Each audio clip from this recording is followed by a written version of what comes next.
everyone, this video is dedicated to the potential step in quantum mechanics which is important for BSc and MSc students, and here I will be explaining to you the derivation for the same. Also, the video is split into 2 to 3 parts, so in the first video we will only understand the derivation for potential step, while in the upcoming videos we will complete the following cases for the potential step. Alright, so let's begin with the definition. I hope this is visible to you guys. Alright, so we start with the definition for potential step. What do we understand by a potential step in the first place? In quantum mechanics, a potential step is an idealized system used to model incident, reflected and transmitted matter waves. इसका मतलब क्या होता है? Quantum mechanics में potential step एक ऐसा ideal system है जो incident, reflected and transmitted matter waves को मॉडल करता है, उसको शोकेस करता है. The problem consist of solving the time independent Schrodinger equation for a particle which is a step like potential in one dimension. तो इस प्रॉब्लम में हमें एक श्रोडिंगर इक्वेशन जो टाइम इंडिपेंडेंट है, that is a time independent Schrodinger equation को solve करना होता है for a particle which is step like potential in one dimension, जो एक स्टेप लाइक पोटेंशियल है वन डायमेंशन में. ओके, अब आगे बढ़ते हैं हम डेरिवेशन की तरफ. Let's understand the derivation. अब डेरिवेशन का फर्स्ट पॉइंट क्या है? The potential function of a potential step may be written as. अब सबसे पहले पोटेंशियल स्टेप का जो डिनोशन है वही करेंगे हम, कैसे उसको डिनोट करते हैं. तो पोटेंशियल स्टेप को Vx से डिनोट किया जाता है, and there are two cases. Vx equals to 0 for x less than 0. जब x की वैल्यू 0 से कम है तो Vx की वैल्यू 0 के बराबर होगी, and when the value of x is greater than 0 हमारे Vx की वैल्यू होगी V0. ओके, सेकेंड पॉइंट की तरफ चलते हैं. Let the electrons of energy E move from left to right, that is along positive x axis. अब हम क्या करते हैं, पोटेंशियल स्टेप के अंदर जो इलेक्ट्रॉन्स ऑफ एनर्जी E होते हैं हम उनको एक्स एक्सिस के अलोंग ट्रांसमिट करते हैं. ठीक है, तो एक्स एक्सिस के along that is a positive x axis. इसके लिए द इलेक्ट्रॉन्स जो है, इलेक्ट्रॉन्स हमारे वो लेफ़्ट टू राइट मोशन करते हैं. Let us apply quantum mechanics to the problem. अब इस प्रॉब्लम को हम क्वांटम मैकेनिक्स अप्लाई करेंगे तो क्या होगा? अकॉर्डिंग टू क्वांटम मैकेनिक्स क्या होगा? The electrons behave like a wave moving from left to right and face a sudden shift in the potential at x equal to 0. अब जब हम इस प्रॉब्लम को क्वांटम मैकेनिक्स अप्लाई करते हैं तो क्या होगा? ये इलेक्ट्रॉन्स जो है वो एक वेव की तरह बिहेव करेंगे. ठीक है, और जो वेव की तरह बिहेव करेंगे which go from left to right and face a sudden shift into the potential. और एक सडन शिफ्ट हमें दिखाई देगा at potential, in the potential at x equal to 0. x equal to 0 पे हमें एक पोटेंशियल शिफ्ट दिखाई देगा which is here in the diagram. आपको दिखाई दे रहा है ये डायग्राम?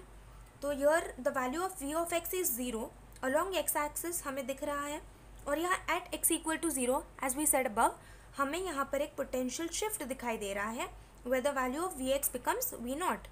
यहाँ पे दो रीजन्स फॉर्म होते हैं. The first, the left region is region 1, इसको बोलते हैं हम रीजन 2. ऑलराइट, एंड इसके बीच में जो डिस्टेंस है वो है V0.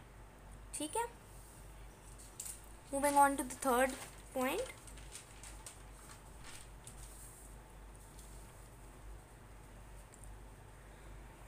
Okay, the problem is analogous when light strikes a glass where there is a shift in the refractive index and the wave is partly transmitted.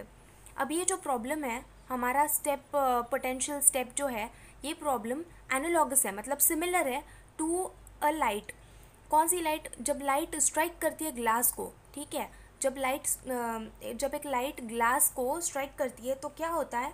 Refractive index में एक change आता है. ठीक है, जिसकी वजह से वेव जो है पार्शली ट्रांसमिट हो जाती है. तो यहाँ पर भी सेम केस है, इसके लिए उसको हम एनालॉगस कहते हैं. So here it is similarly in this case the electrons will be partly reflected and partly transmitted.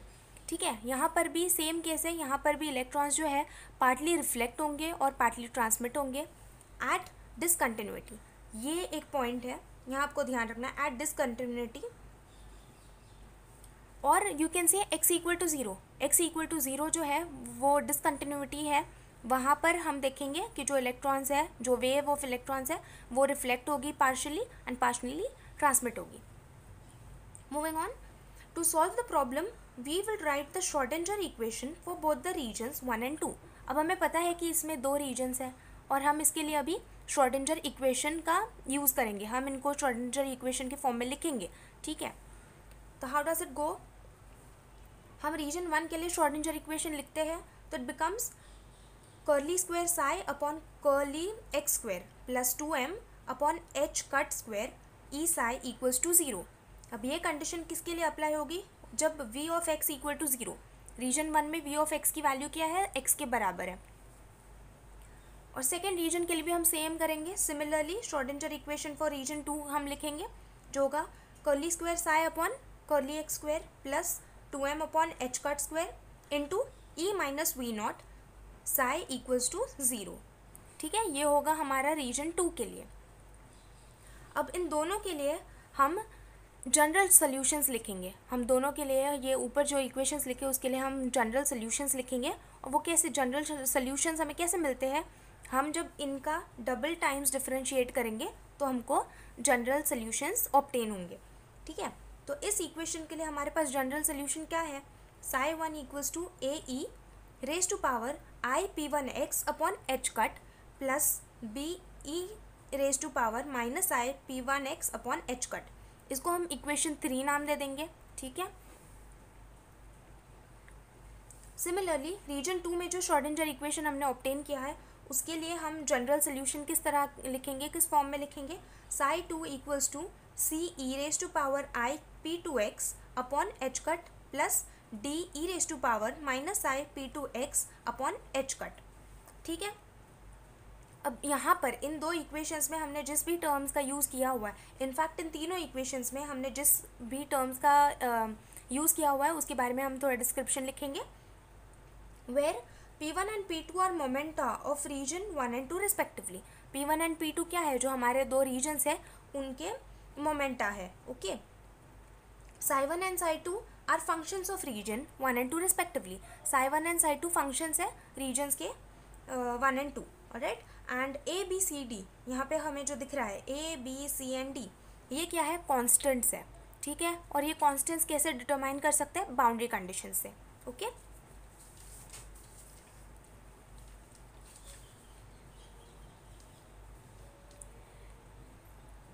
Okay, अब अगला स्टेप क्या है? The momenta P1 and P2 for regions 1 and 2 can be written as. अब हम equations जो है for reason 1 and 2 के लिए जो मोमेंटा है, ठीक है, उसके बारे में हम लिखेंगे, उसके इक्वेशंस हम लिखेंगे।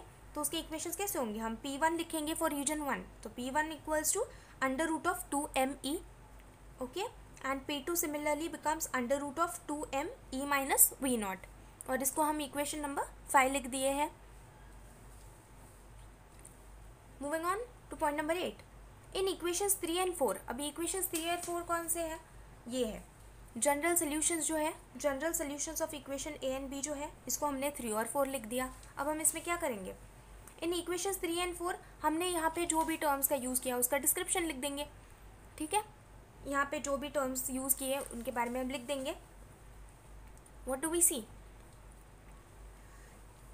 जो इक्वेशंस 3 and 4 में A E raise to power I p1x upon H cut है, ये किसको रिप्रेजेंट करता है? This term represents the incident wave along positive x axis in region 1। ये इंसिडेंट वेव है along positive x axis in region 1। ठीक है, b e raised to power minus I p1x upon H cut क्या होगा? ये भी region 1 के लिए ही होगा। and what will it represent? It represents the reflected wave along minus मतलब negative x axis in region 1। ठीक है, ये नेगेटिव एक्सिस के along रिफ्लेक्टेड वेव को रिप्रेजेंट करता है। C E raise to power I p2x upon H cut किसको represent करता है? It represents the transmitted wave along positive x axis in region 2। C और डी रीजन 2 के लिए है, ए और बी रीजन 1 के लिए। and here d e raised to power minus I p2x upon h cut represents a wave along minus that is negative x axis in region 2. Okay, अब ये हम ऊपर देख सकते हैं, ये जो टर्म है ए के करस्पॉन्डिंग, ये जो टर्म है ए के साथ है, ठीक है, ये इंसिडेंट वेव को रिप्रेजेंट करती है. B E raise to power में जो टर्म है ये रिफ्लेक्टेड वेव को रिप्रेजेंट करती है. सी के साथ जो टर्म है C E raise to power I P two x, ये वाली जो टर्म है अपॉन एच कट, ये ट्रांसमिटेड वेव को रिप्रेजेंट करती है. पर डी की एक खास बात है कि डी किसी भी वेव, सिर्फ एक वेव को that is along X axis in region 2 को रिप्रेजेंट करता है. क्यों? अब इसके पीछे क्या रीज़न है? But there is no reflection of electrons in this region. यहाँ पे कोई भी इलेक्ट्रॉन्स का रिफ्लेक्शन नहीं हो रहा है, which is why no wave travels along negative X axis in region 2, जिसकी वजह से यहाँ पर कोई वेव ट्रैवल नहीं करेगी. अब इवेंचुअली जब कोई वेव ट्रैवल ही नहीं करेगी तो वहाँ पे डी की वैल्यू 0 हो जाएगी. यहाँ पर जो डी हमने यूज़ किया है इन इक्वेशन 4, जब यहाँ पे कोई वेव ट्रैवल ही नहीं करेगी तो इवेंचुअली इसकी वैल्यू 0 हो जाएगी, तो वो हमने यहाँ लिख दिया है. ठीक है, तो अब हम क्या करेंगे, हम आगे लिखेंगे सोल्यूशन ऑफ इक्वेशन 4. ठीक है, अब सोल्यूशन लिखना पड़ेगा क्योंकि जब ये टर्म 0 हो गया तो इसका सोल्यूशन चेंज हो जाएगा. इसका सोल्यूशन कैसे चेंज होगा? हम इसका सोल्यूशन क्या लिखेंगे, psi 2 equals to C E raise to power I P two X upon H cut, क्योंकि आगे तो 0 हो जाएगा, यहाँ कोई टर्म नहीं आएगी, तो इस तरह से इसमें चेंज आ जाएगा. ठीक है, अब नेक्स्ट हमारे पास क्या है, we now apply the 2 boundary conditions. Those are as follows. हमारे पास अभी 2 बाउंड्री कंडीशंस आएंगे जिसको हम अप्लाई करेंगे. ठीक है, अब पहले वो देखेंगे कि बाउंड्री कंडीशंस क्या है. एक second, I am sorry for this. Alright, तो बाउंड्री कंडीशन 1 क्या है, पहले इसको देख लेते हैं.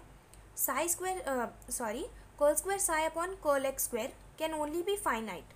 ठीक है, ये जो वैल्यू है curl square psi upon curl x square can only be finite if curl psi upon curl x is continuous everywhere. अगर curl psi upon curl x continuous है एवरीवेयर, हर जगह, तो ही the value of curl square psi upon curl x square can be finite. ठीक है, तो ये है हमारा बाउंड्री कंडीशन नंबर 1. अब सिमिलरली बाउंड्री कंडीशन नंबर 2 क्या है, देखते हैं. If curl psi upon curl x is continuous everywhere. अब अगर ये वैल्यू कंटिन्यूस है एवरीवेयर, सेम है यहाँ पे भी कंटिन्यूस एवरीवेयर, इधर भी if curl psi upon curl x is continuous everywhere ही है, then psi must be necessarily continuous. तो अगर ये कंटिन्यूस है एवरीवेयर तो psi must be necessarily continuous. ठीक है, साई की वैल्यू कंटिन्यूस होनी ज़रूरी है. आगे क्या होगा, the continuity of Sai implies. अभी जब साई नेसेसरीली कंटिन्यूस है तो उसकी कंटिन्यूटी क्या इम्प्लाई करती है वो देखेंगे.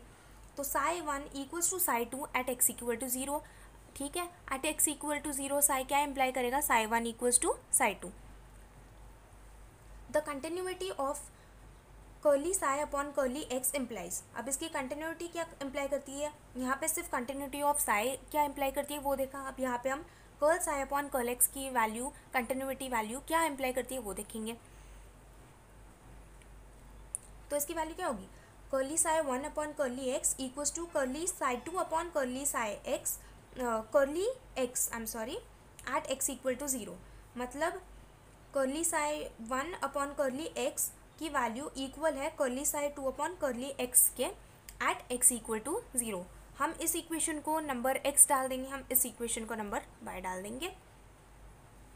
आगे क्या करना है, applying boundary conditions on x that is on psi 1 and psi 2 we get. अब हम क्या करेंगे, इस इक्वेशन के ऊपर हम पहली जो हमारी बाउंड्री कंडीशन है, क्या है पहली boundary condition, curly square psi upon curly x square can only be finite if curly psi upon curly x is continuous everywhere.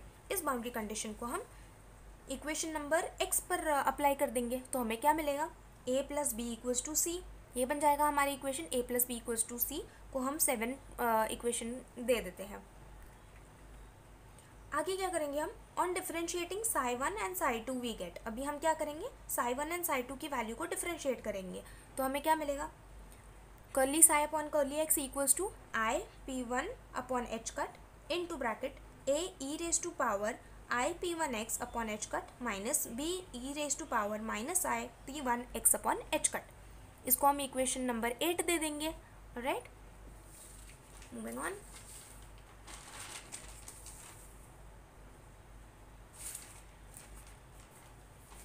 अब इसके बाद क्या होगा, हमने साई 1 एंड साई 2, हमने यहाँ पे साई 1 एंड साई 2 को डिफ्रेंशिएट कर लिया, तो हमें क्या मिलेगा। अभी similarly curly psi 2 upon curly x कर देंगे हम। एक सेकेंड, ओके। सिमिलरली हम यहाँ क्या कर देंगे, curly psi 2 upon curly X की वैल्यू को हम डिफ्रेंशिएट करने पे क्या मिलेगा, आई P2 अपॉन एच कट सी e⁻⁴ आई P2 x upon H cut. ठीक है, इसको हम इक्वेशन नंबर 9 दे देंगे। ऑलराइट, तो ये है हमारी इक्वेशन नंबर 8। यहाँ पे ये 1 की वैल्यू है curly psi 1 upon curly psi x, और यहाँ पर इक्वेशन 9 में हम साई 2 की डिफरेंशिएशन लिख दिए हैं। Okay, the next point being similarly applying boundary conditions y on equation 8 and 9 we get. अभी बाउंड्री कंडीशन जो है, सेकेंड बाउंड्री कंडीशन हम इक्वेशन नंबर y पे डाल देंगे, तो हमें क्या मिलेगा, P2C equals to P1 into a minus b। इसको हम नंबर 10 दे देंगे। ठीक है,